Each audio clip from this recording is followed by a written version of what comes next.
terve! Tänään katsotaan purpeeta eli yleisliikettä. Katsotaan siitä normiversio ja sitten katsotaan helpotettu versio. Hyvä. Eli normiversiossa tärkeä muistaa, lähdetään aina kädet edellä alaspäin, älä lähde jaloista vielä alaspäin.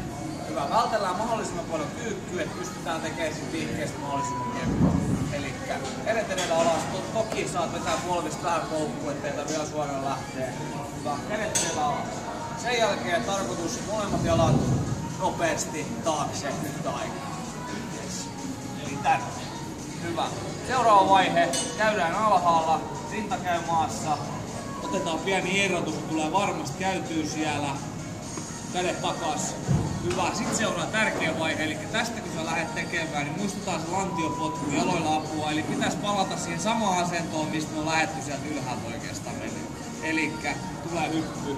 Käytään yläkroppa ensin. Ja tänne.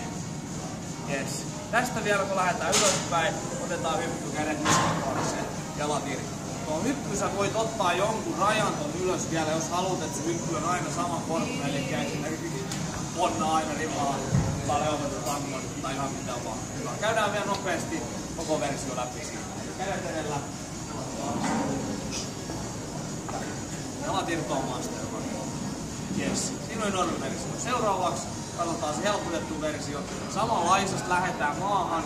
Lähdetään käyttämään ne jalat askeltamalla erikseen taakse. Hyvä.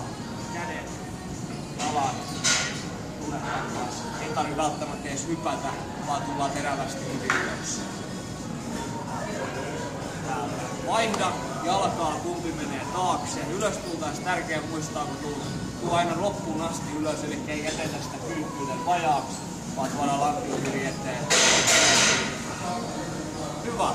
Ei muuta kuin testailemaan. Tähän.